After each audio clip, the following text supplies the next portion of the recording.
Salve, salve galera, vamos para mais um vídeo. Hoje a gente vai falar de Karl Marx, então já se inscreve aí no canal, deixa o joinha e vamos nesse período de quarentena para mais uma aula. Então é o seguinte, gente, Karl Marx, o cara nasceu em 1818, morreu lá em 1883, alemão, e junto com Friedrich Engels, ele propõe uma teoria que basicamente critica o modo de produção capitalista, onde ele vai inserir alguns dos conceitos que vão formar aquilo que a gente entende como socialismo, dentro principalmente dos manuscritos O Manifesto do Partido Comunista e O Capital, onde Marx vai estar fazendo essa crítica, dizendo que o modelo de produção capitalista gera uma constante luta de classes. Como assim luta de classes? Sexta série A versus sexta série B, primeiro ano contra o terceiro ano? Não, não, não. Classes sociais que a gente entende como ele entendeu, que a gente coloca como burguesia e o proletariado. Quem é a burguesia e quem é o proletariado? A burguesia vai ser aquela galera que detém os meios de produção. O que são os meios de produção? São as máquinas, equipamentos, as empresas, as fazendas que produzem algum tipo de produto ou serviço,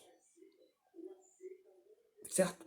Então, o dono de uma fazenda, o dono de uma empresa, o dono do colégio, o dono do supermercado, o dono da Volkswagen, o dono da Disney, enfim, o dono dessas empresas a gente vai chamar de burguesia. E aquele que não possui os meios de produção, a gente vai ser chamado de o proletariado, o trabalhador, aquele que vende a sua força de trabalho em troca de um salário. Marx vai dizer o seguinte: quem trabalha e produz é o trabalhador e não o burguês, por mais que ele seja o dono dos meios de produção. Então, Marx tem uma frase que é colocada assim, que é mais ou menos: trabalhadores do mundo univos, porque se o trabalhador tudo produz, a ele tudo pertence. Ele vai criticar o modelo de produção capitalista por conta do abismo social que vai ser formado entre o empresário e o trabalhador, a burguesia e o proletariado. Por quê? O proletariado vai trocar a força de trabalho em troca de um salário às vezes que não compra nem aquilo que ele está produzindo. Por exemplo, o cara que trabalha dentro de uma fábrica de carros, o salário dele não compra um carro inteiro. Tipo, o cara trabalha numa fábrica de carros, ganha um salário de R$ 3.000 e o carro é 100 mil. Um exemplo grotesco, mas para a gente poder entender o que eu estou querendo dizer. O salário ele é muito inferior à riqueza que está sendo produzida. Essa riqueza que está sendo produzida vai pertencer apenas ao dono dos meios de produção e não a quem está produzindo essa riqueza, por mais que essa pessoa não seja o dono dos meios de produção, gerando uma desigualdade muito grande entre as pessoas na sociedade, fazendo com que uma menor parte da sociedade viva na bonança e uma outra maior parte da sociedade tenha uma má distribuição da renda, das riquezas produzidas. Então, tipo, a renda per capita ela é desigual. A renda per capita é o produto interno bruto, como assim? O produto interno bruto é o total de riquezas que o país vai produzir, dividido pelo número total da população, é o PIB per capita. A gente está falando assim, total de riquezas que o país produz, não vai ser muito bem distribuída, gerando pessoas muito ricas, milionárias, o que ele vai achar muito errado, e pessoas muito pobres, que às vezes não vai ter condições nem de ter um emprego para estar trabalhando. E essas pessoas que estão trabalhando, elas também vão ser as responsáveis por fazer com que as outras pessoas que trabalham, que os donos de outras empresas também fiquem mais ricos, porque elas também vão ser os consumidores. Porque dentro da ideia do capitalismo também, pagar algum salário acima da média, pagar um salário que faça com que essas pessoas também gastem, faça o dinheiro circular e faça com que os ricos se tornem ricos. Tá? Porque eu tenho que vender aquilo que eu estou produzindo para alguém. Então, a busca por cada vez mais lucro e dinheiro vai promovendo esse tipo de coisa dentro do sistema capitalista. Então Marx ele vai chamar até esse excesso de riqueza que o trabalhador produz para o burguês de mais-valia. Então, para acabar com tudo isso, ele vai propor a ideia de que os meios de produção não pertençam, não possam pertencer a particulares.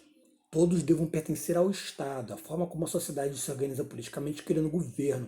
Então, o governo ele vai ser o principal administrador dos meios de produção que vão ser coletivizados para toda a população.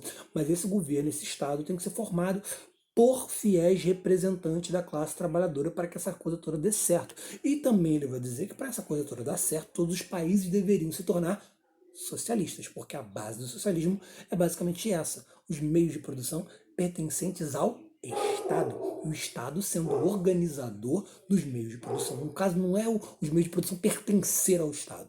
Os meios de produção eles têm que ser coletivizados para a sociedade, onde o administrador vai ser o Estado, até que seja atingido o comum a todos, o comunismo, onde o Estado vai poder deixar de ser esse administrador, porque toda a sociedade já sabe se manter e se regular.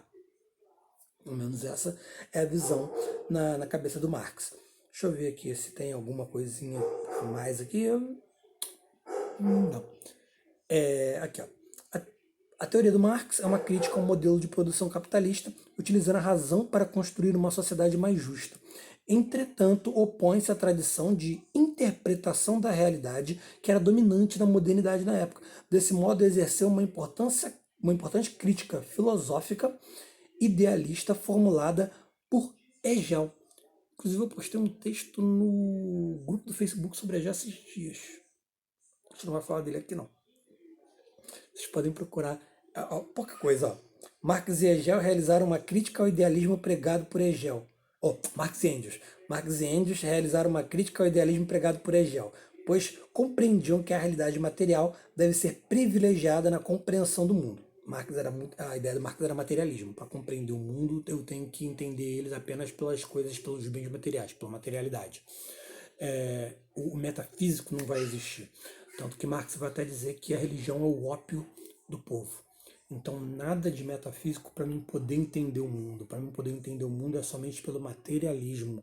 As coisas é que vão me informar. A ciência vai me informar. Vai acabar Marx bebendo no Augusto Comte, no positivismo do Comte, onde a ideia é esquecer o metafísico, é justamente essa materialidade, onde a ciência, nossa bandeira, a ordem e o progresso, ela tem um dizer que é positivista lá do Comte. Sobre Hegel, podemos falar sobre ele em outro vídeo, mas você já pode ler sobre ele lá no Geografia em Foco, professor Leandro, do Facebook. Você pode procurar lá, pede para entrar, algum administrador vai te colocar dentro do grupo, valeu? Então, eu acho que deu para entender mais ou menos quem é Marx. Quem é Marx não. Qual é a teoria do Marx? A base? Acredito que sim.